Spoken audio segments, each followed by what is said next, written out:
Good day, Mamel and everyone. Once again, we are Group 10 from Visayas 3A, and today we will continue the discussion of our study, Shifting the Paradigm, Ethical Supply Chain Management Approaches to Addressing Unethical Practices and Proposing Actionable Solutions. So now we will pick up where we left off last discussion, which includes the conclusion, recommendations, and executive summary of this study. So, for the discussion of these studies, insights, and findings, yours truly, Lovely J. Balbero, will be once again accompanied by Ms. Reyam L, and she will start by discussing this study's conclusions. Good day everyone and ma'am. I'm Reyam L and I'll start with the presentation of our final project by discussing po chapter 4 discussion, which includes po our conclusion and recommendations. So first po is the conclusion of our research. This research po focused on three major issues: labor exploitation, environmental concerns, and corruption. By relying on relevant existing studies, journals, and reports, we were able po to analyze the issues comprehensively. This sets po the foundation for understanding not only the issues po, but also the pathways po toward more ethical and sustainable supply chains.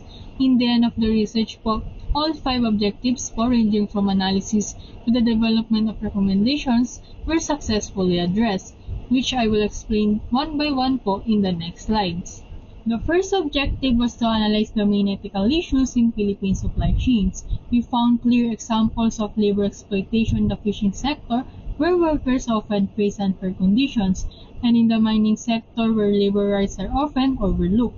On the environmental side, fast fashion companies and certain micro-enterprises were seen contributing to significant pollution and resource overuse. Lastly, corruption was identified as a persistent problem, particularly in public procurement, and logistics. It affects fair competition, inflates costs, and allows unethical practices to thrive. These three core issues, labor exploitation, environmental concerns, and corruption, highlight the urgent need for systemic reforms. In addressing the second objective, the study explored the underlying causes that allow these ethical issues to persist. One of the most consistent issues across all three areas is weak enforcement of laws. Regulations may exist, but without strong implementation, they are ineffective. A second root cause is the general lack of awareness. Many workers don't know the rights, and many businesses are unaware of ethical practices or international standards. Lastly, systemic corruption, deeply embedded in institutions, often prevents meaningful reform, creating an environment where unethical behaviors is normalized. These root causes are interconnected and require coordinated efforts to address. The third objective focused on understanding the real-world consequences of unethical practices in supply chain. Economically, unethical practices lead to inefficiencies such as low productivity, high worker turnover, and increased costs due to fines or supply chain disruptions. Businesses also suffer reputational damage. Consumers are increasingly aware of where and how products are made, and unethical behavior can result in boycotts, loss of trust, and declining market share. On a broader scale, the long-term social and environmental consequences are profound. Polluted ecosystems, displaced communities, poor public health, and entrenched inequality. These impacts make it clear that ethics in supply chains isn't just a moral issue, it's a strategic and economic imperative. To fulfill the fourth and fifth objectives, we propose practical, actionable strategies to improve ethical compliance across supply chains. The recommendations are tailored for both the business sector and the government. These strategies help in creating supply chain environment that values transparency, fairness, and sustainability at every level. So now we will discuss the content of objectives 4 and 5, which are the recommendations. To combat labor exploitation, businesses need to take responsibility for their labor practices. First is to develop strong internal policies that guarantee fair wages, reasonable working hours, and safe conditions. Just having policies is not enough. They must be enforced or implemented. Regular training should also be conducted so that both management and staff understand labor rights and ethical expectations. Additionally, companies should conduct third-party audits to assess working conditions and ensure compliance. These audits provide transparency and allow businesses to address problems proactively rather than reactively. On the government side, governments play a vital role in protecting workers. Labor laws must be revised and strengthened to eliminate loopholes that allow exploitation to persist. Enforcement also needs support. So we recommend allocating more resources to labor inspection agencies to make them more effective.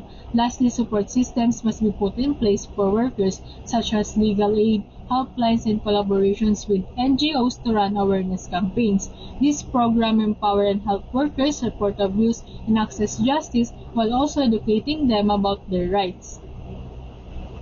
When it comes to the environment, businesses must integrate sustainability into all parts of their operations. This begins with responsible sourcing, using raw materials that are renewable or ethically produced. Also, we should be minimized through reuse, recycling, and better process design. Next, companies should set clear, measurable sustainability goals and communicate their progress to the public. This not only builds trust but encourages continuous improvement. Additionally, investing in green technologies such as energy-efficient machinery, biodegradable packaging, or low-emission logistics help reduce environmental harm that attracts environmentally conscious consumers, giving businesses both ethical and competitive advantages. So that's all po for my part to discuss for the remaining recommendations along with the executive summary. Here is Miss Lovely Joy Balbero. Thank you, Ms. Reyam. So to continue with the environmental concerns government actions, government have a powerful role to play in ensuring ethical and sustainable supply chains. One of the most effective steps is to implement stricter environmental regulations and require companies to obtain recognized sustainability certifications such as FSC for timber or Fair Trade for agricultural products. These certifications help guarantee that raw materials are sourced responsibly and with care for both the environment and local communities. To strengthen accountability, governments should also enforce regular supply chain audits. These audits promote transparency and make sure that companies are following ethical sourcing standards, not just on paper but in practice. In addition, through regulation and enforcement, governments can drive positive change by offering incentives like subsidies or tax breaks to businesses that use ethically and sustainably sourced materials. These incentives make it easier and more appealing for companies to commit to eco-friendly practices. By combining regulation, enforcement, and support, governments can help reduce the overall extraction of natural resources and encourage industries to build a more responsible, sustainable supply chain. For the last issue, to effectively tackle bribery and corruption in supply chains, businesses in the Philippines must take firm and structured actions. First, companies should implement anti-corruption policies that set clear expectations for ethical behavior. So this should be supported by supplier agreements that prohibit bribery and require all partners to commit to integrity. Providing regular compliance training also ensures that both employees and suppliers fully understand these standards. In addition to this, companies should set up a whistleblower hotline like what Ayala Corporation uses to give people or employees a safe and confidential way to report unethical practices. This promotes a culture of transparency and accountability. To further strengthen compliance, businesses must also use third-party audits conducted by firms like SGS or PwC. These independent audits help verify adherence to ethical standards and identify areas for improvement. By taking these steps, businesses can create a cleaner and more transparent supply chains and eventually contribute to a more ethical business environment in the Philippines.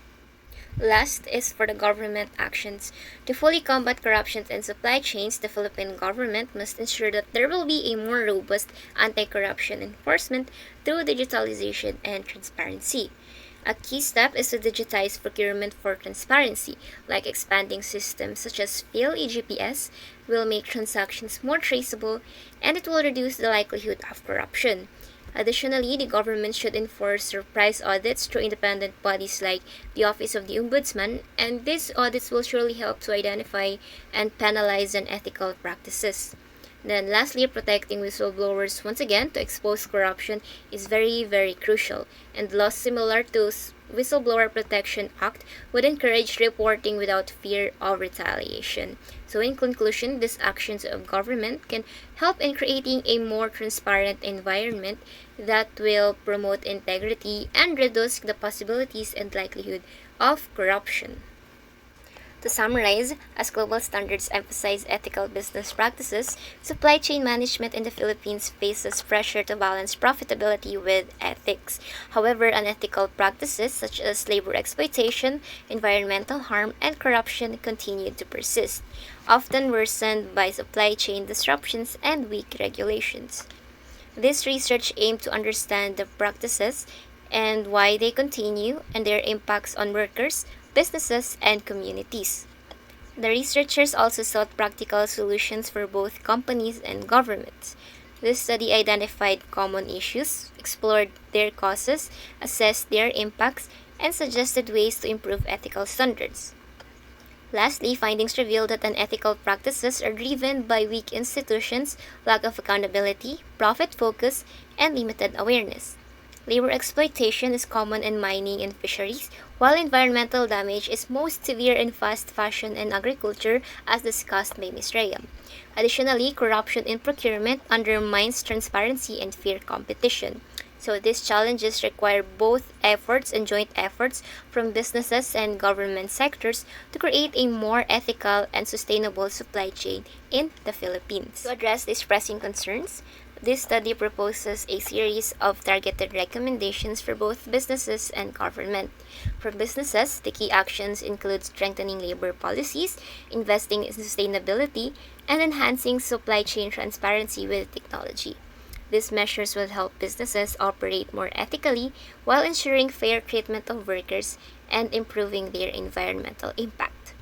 For the government, this study recommends improving labor laws and environmental laws, increasing funding for regulatory bodies, and implementing anti-corruption measures and whistleblower protections. These actions will help enforce accountability and ensure that businesses adhere to ethical standards. The impact of this recommendation extends beyond corporate compliance, and we provide a framework for cultivating ethical awareness, building consumer trust, and fostering inclusive economic development, benefiting society as a whole. In conclusion, this research combined a clear understanding of existing challenges with concrete actionable steps to address unethical practices in supply chain. By focusing on both businesses and government, the recommendations emphasize the importance of ethical decision making in shaping the future of supply chain management in the Philippines.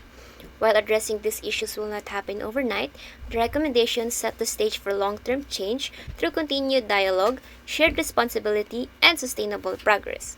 By encouraging collaborations across sectors and fostering a culture of accountability and innovation, we can create a more ethical and transparent supply chain system. And now, with this discussion, we can now conclude or we can now provide answer to the question, why do unethical practices exist in the Philippines? And the answer to that would be because of some weak regulations and because of some people who would like to take advantage of those weaknesses.